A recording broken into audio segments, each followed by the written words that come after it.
Hello student, स्वागत है आप लोगों का आपके अपने चैनल केमिस्ट्री टाइम में। और मैं राकेश कुमार, आपका केमिस्ट्री टीचर। जैसा कि आप लोग जानते हैं, अभी हमारा टॉपिक चल रहा है पी ब्लॉक। पी ब्लॉक में जो है हम लोग नाइट्रिक एसिड पढ़ चुके हैं। पी ब्लॉक में नाइट्रोजन फैमिली पढ़ रहे हैं और नाइट्रोजन फैमिली में जो है हम सीरीज वाइज नाइट्रोजन के कुछ कंपाउंड देख रहे हैं। तो नाइट्रोजन के फर्स्ट कंपाउंड में से मैंने नाइट्रिक अम्ल आप लोगों को पढ़ा दिया। नाइट्रिक अम्ल के हमने जो है 3 विधियां पढ़ ली है। फर्स्ट विधि थी ओस्टवाल्ड विधि, सेकंड हमने जो है बर्कलैंड तथा हाइट की विधि पढ़ी और थर्ड विधि जो है वो लैब मेथड पढ़ा था, प्रयोगशाला विधि।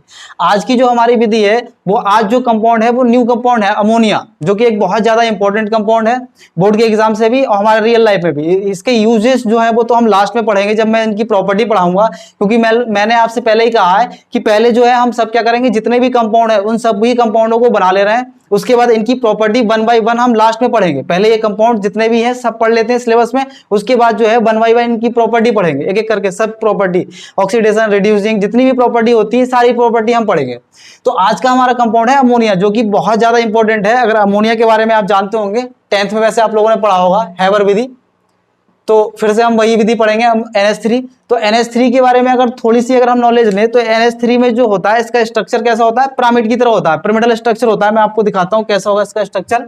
पिरामिडल स्ट्रक्चर होगा कुछ इस तरीके का, बीच में नाइट्रोजन मान लीजिए और इससे 3 हाइड्रोजन ऐसे जुड़े हुए हैं, ये होगा पिरामिडल। क्योंकि इस पे लोन पेयर होता है, लोन पेयर इसके ज्योमेट्री में पार्टिसिपेट नहीं करेगा तो इसलिए लोन पेयर को काउंट नहीं करेंगे। तो पिरामिड की तरह होगा इसका स्ट्रक्चर, ठीक है, पिरामिडल स्ट्रक्चर होगा। और इसके संकरण की अगर हम बात करें तो संकरण होता है इसमें sp3, क्योंकि देखिए यहाँ पे एक लोन पेयर है, लोन पेयर पाया जाता है क्योंकि नाइट्रोजन के आउटर मोस्ट सेल में टोटल 5 इलेक्ट्रॉन होते हैं, 5 में से 3 तो उसने बॉन्ड बनाने में यूज कर लिए, खर्च हो गए, तो बचे कितने, 2 जो है वो लोन पेयर है, तो लोन पेयर होगा यहाँ पे।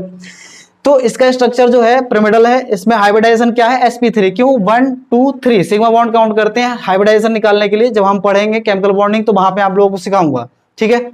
तो यहाँ पर जो है 3 बॉन्ड है और एक लोन पेयर है, यानी टोटल कितना आया 4, और 4 आएगा तो sp3 हाइब्रिडाइजेशन होगा। और बॉन्ड एंगल जो होगा इनके बीच का बॉन्ड एंगल वो होता है 107 पॉइंट समथिंग, 0.5 कह दीजिए, तो इतना बॉन्ड एंगल होता है। तो ये तो होगा इसका बेसिक आइडिया, अमोनिया के बारे में बेसिक आइडिया।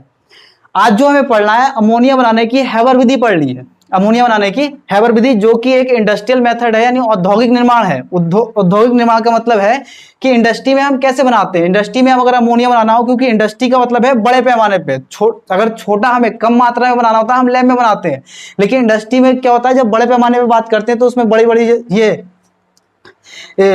इंस्ट्रूमेंट यूज होते हैं। तो आज जो है हम हैबर विधि पढ़ेंगे और हैबर विधि क्या कैसे पढ़ते हैं, इसका सिद्धांत क्या है, प्रिंसिपल क्या है, क्या किस किस की रिएक्शन कराएंगे तो अमोनिया बनेगी, ये सारी चीजें हमें देखना है। तो सबसे पहले तो आपको ये पता होना चाहिए कि अमोनिया बनाने के लिए N2 और H2 की रिएक्शन कराते हैं जिससे अमोनिया बनता है। एक चीज और, N2H2 जो है 1:3 में लेना है, यानी 1:3 का मतलब है N2 जो है 1, यानी N2 नाइट्रोजन मॉलिक्यूल जो है वो एक भाग होगा और H2 जो होगा वो होगा कितना, 3 भाग।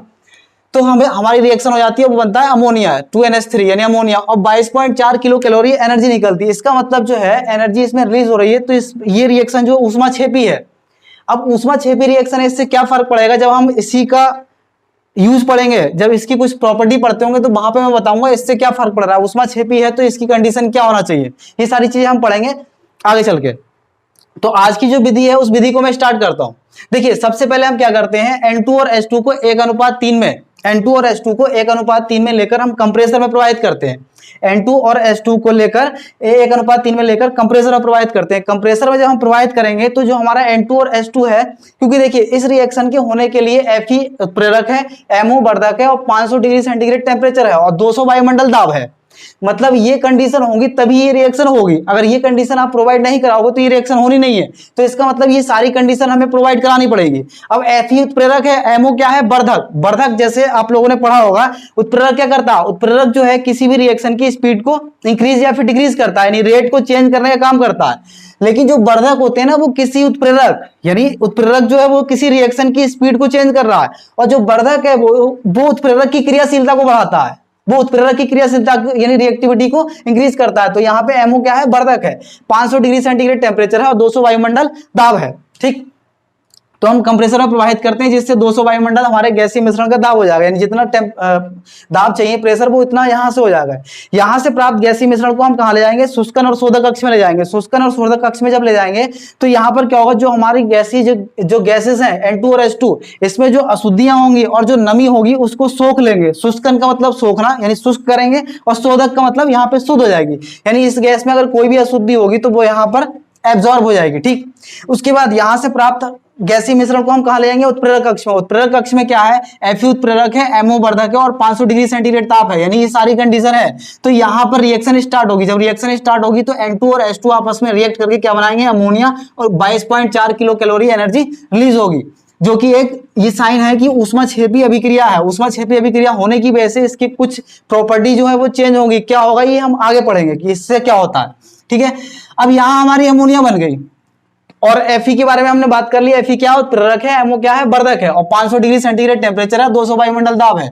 यहां से प्राप्त गैसीय मिश्रण को, क्योंकि ये जो रिएक्शन है ये सभी की सभी रिएक्ट नहीं कर पाती है। होता क्या है, कुछ N2 और H2 आपस में रिएक्ट करके अमोनिया तो बना लेती है, लेकिन N2 और H2 के कुछ मॉलिक्यूल फिर भी रह जाते हैं। तो उसके बाद क्या करते हैं, यहां से प्राप्त गैसीय मिश्रण को हम कहां ले आते हैं, संघनित्र में। संघनित्र में पानी भरा होता है, ठंडा पानी।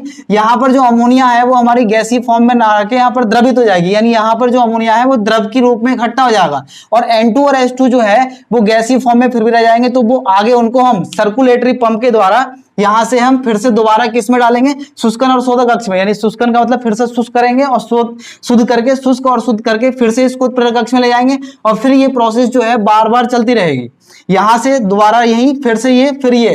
तो इस तरीके से क्या होगा, अमोनिया यहां बनती रहेगी। अमोनिया को हम इधर साइड से निकाल लेंगे, जो भी अमोनिया जितनी बन जाएगी यहां से, इसको हम यहां साइड से निकालते रहेंगे।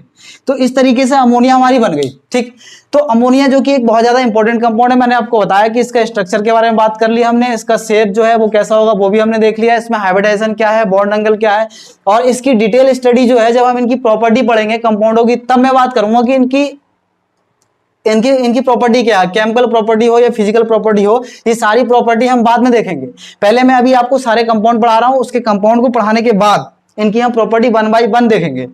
तो आज का जो हमारा ये हैबर विधि है कंप्लीट हुआ। नेक्स्ट टॉपिक में हम मिलेंगे अमोनिया की ही प्रयोगशाला विधि। अमोनिया, क्योंकि अब ये तो हमने कौन सी विधि पढ़ी है, इंडस्ट्रियल मेथड, यानी औद्योगिक निर्माण हमने पढ़ा है। औद्योगिक निर्माण का मतलब लैब नहीं, इंडस्ट्री में कैसे बनाएंगे ये पढ़ लिया। अब जो है लैब में कैसे बनाना है अमोनिया वो हम सीखेंगे, तो वो नेक्स्ट लेक्चर में आपको बताऊंगा मैं। इसके बाद जो अगला हमारा लेक्चर होगा उसमें।